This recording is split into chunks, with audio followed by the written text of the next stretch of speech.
की शुरुआत हो चुकी है और ठंड की शुरुआत के साथ में ही काफ़ी लोग है ना बीमार होने भी शुरू हो चुके हैं। बरसात आई, लोग भीग गए। मेरा भी हालांकि गला खराब है, बीच में तबीयत खराब थी, आपको सबको पता है, फीवर हो चुका था।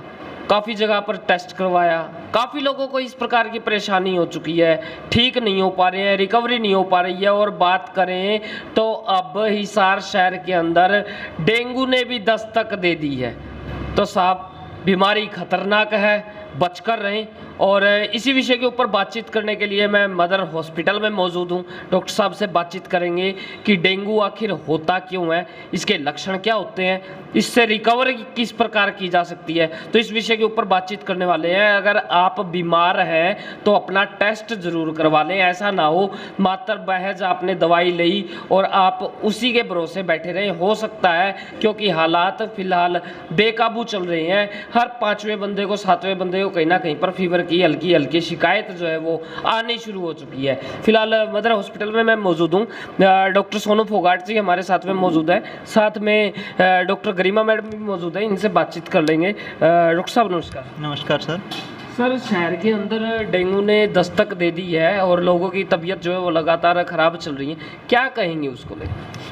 सर, सबसे पहले डेंगू ने जो दस्तक दे दी है वो हमारे कारणों की वजह से है, क्योंकि हम अपने कूलर के अंदर या फिर जो टंकियां हैं उनके अंदर साफ़ सफाई मेंटेन नहीं कर रहे हैं, उनके अंदर हर वीकली पानी को चेंज नहीं कर रहे हैं। तो इससे जो डेंगू फैलाने वाला मच्छर है वो रेप्लिकेशन ज़्यादा कर रहा है, वो अपनी तादाद बढ़ा रहा है, जिसकी वजह से ये चीज़ें फैल रही हैं। सर, ये तो अभी आपने साफ़ सफाई पानी का जिक्र किया। सर, जो बरसात का पानी हुआ था, जो रोड के ऊपर आज भी अगर मैं बात करूँ, आर्य नगर है या फिर डंडूर है या फिर कैमरी गांव है, इतना पानी इकट्ठा होया पड़ा वहाँ पर हद से भी ज़्यादा, तो वहाँ का क्या हाल होगा? मैं अपने सारे पेशेंट को बताना चाहूँगा, जिन भी पेशेंट के जहाँ पे ये इन्वायरमेंट है, जहाँ पे पानी ज़्यादा इकट्ठा हो रहा है, नालियाँ हैं, तो वो लोग ज़्यादा से ज़्यादा अपने बॉडी को कवर करके रखें। जो टी शर्ट पहन रहे हैं वो ना पहने, अपने पूरे के पूरे हाथों को कवर करके रखें।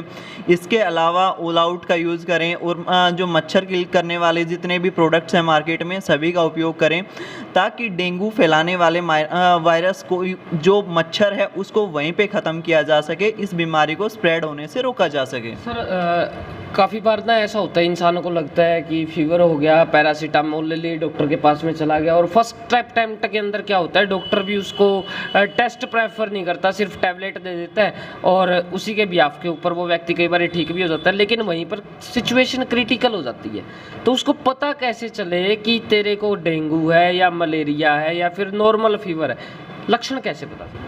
सर, मैं जनरली बात करूं तो डेंगू का जो वायरस है उसके लक्षण हर एक पेशेंट के अंदर 4 से 5 दिन के अंदर आने स्टार्ट होते हैं, जिसमें सबसे पहले पेशेंट को हाई ग्रेड फीवर आता है, तेज़ बुखार आता है, 105-106 डिग्री का बुखार आता है। इसके अलावा सिर में दर्द रहता है, आँखों में दर्द रहता है, स्किन पे रैशेज आने स्टार्ट हो जाते हैं।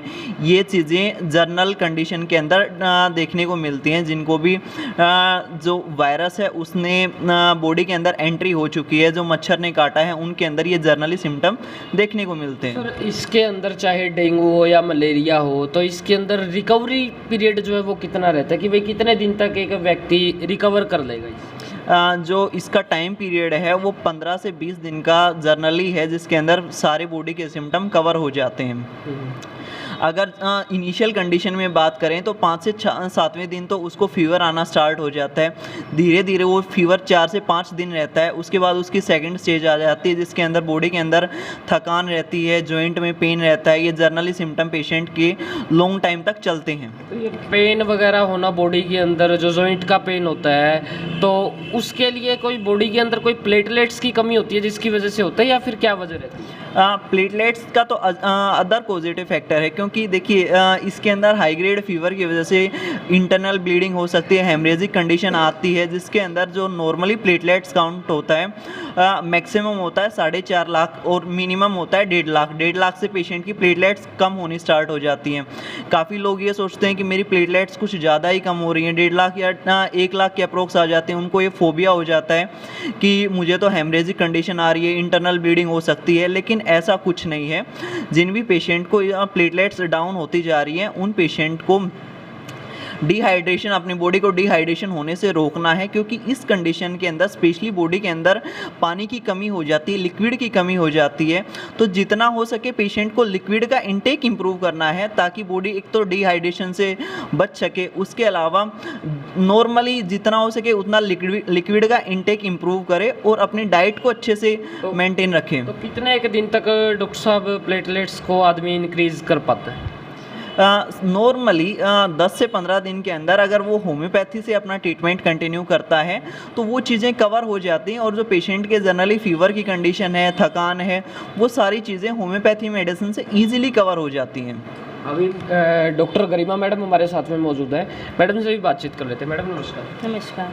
मैडम, जॉइंट्स में पेन होना शुरू हो जाता है जैसे ही फीवर हो, तो क्या वो फीवर के अंदर भी आकर आपके पास में फिजियोथेरेपी ले सकता है या फिर उसको इंतज़ार करना पड़ेगा? फ़ीवर के अंदर हम कभी भी फिजियोथेरेपी नहीं देते। फ़ीवर में वैसे ही पेशेंट बिल्कुल रेस्टलेस फील करता है, उसको इतना दर्द होता है, और सबसे मेन चीज़ यही होती है कि फ़ीवर के अंदर फिजियोथेरेपी कभी नहीं करवाई जाती, ना एक्सरसाइज दी जाती, क्योंकि बॉडी का टेम्परेचर ऑलरेडी इतना हाई होता है। तो हम उनको और मोडालिटीज़ और एक्सरसाइज करवा के उनका टेम्परेचर नहीं इंक्रीज़ कर सकते। तो फिर उसके जो जॉइंट्स के अंदर पेन होता है तो वो उसको किस प्रकार पेन रिलीफ करे? जब उसका फ़ीवर उतर जाता है, फ़ीवर उतरने के बाद पेशेंट इतना वीक फील करता है, उसको इतना पेन होता है, इतनी ज़्यादा थकान सी फील होती है, उसके बाद हम उनको एक्सरसाइज के थ्रू, मतलब स्टार्टिंग में हम उनको यही कहते हैं कि नॉर्मली वॉकिंग करें, बिल्कुल हल्की हल्की एक्सरसाइज से स्टार्ट करवाते हैं, फिर धीरे धीरे इंक्रीज़ करके उनकी स्ट्रेचिंग, स्ट्रेंथनिंग, जो उनको जोड़ों में दिक्कत आई है, जॉइंट्स पेन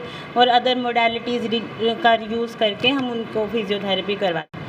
चिकनगुनिया की बात करूं मैडम, तो अभी थोड़े वक्त पहले चिकनगुनिया आया था, लोगों के बॉडी के ऊपर इतना प्रभाव छोड़ गया, आज तक उनकी बॉडी के अंदर जॉइंट्स के अंदर इतना पेन है।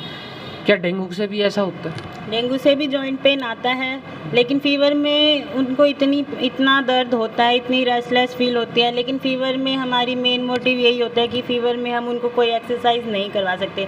लेकिन आफ्टर फ़ीवर मैं यही कहूँगी कि उनको अपनी जॉइंट्स में जो उनको पेन हो रहा है, जो रेस्टलेस फील हो रही है, जो उनको थकावट लग रही है, उसके बाद हम उनको एक्सरसाइज के थ्रू पेशेंट्स को ठीक करते हैं। और करी आपने बात चिकनगुनिया की, चिकनगुनिया भी बहुत ज़्यादा फैला था, उसके बाद भी जॉइंट्स में पेन था।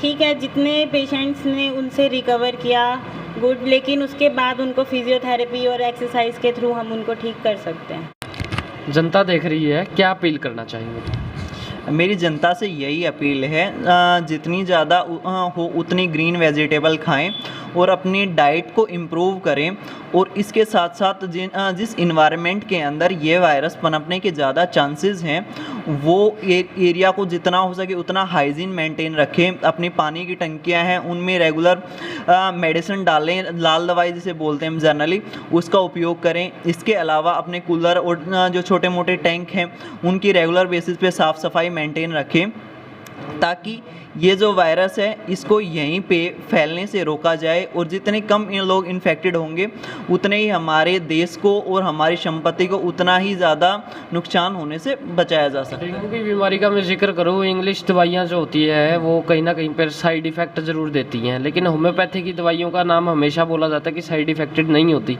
ये पॉसिबल है कि ठीक हो जाए होम्योपैथी दवाइयों से? हाँ जी, होम्योपैथी मेडिसिन एक तो इतनी कॉस्टली नहीं होती जितनी अदर मेडिसिन रहती हैं, वो उनके प्लेटलेट्स को इतनी जल्दी रिकवर भी नहीं करती जितनी अच्छे से होम्योपैथी मेडिसिन इस कंडीशन के अंदर हमारे प्लेटलेट्स को भी इम्प्रूव करेंगी। उसके अलावा जो फीवर की कंडीशन है उसको भी इम्प्रूव करने वाली है, और भी जितने भी कंप्लेंट हैं उनको जल्दी से जल्दी कवर करेंगी। और जिन भी पेशेंट को डेंगू हो चुका है वो फिजियोथेरेपी में आए और अपनी फिजियोथेरेपी की एक्सरसाइज कंटिन्यू करें, ताकि उस बीमारी को वहीं पर होने से रोका जाए, और हो चुका है तो उन सिम्टमों को ईजिली से ईजिली कवर किया जा सके।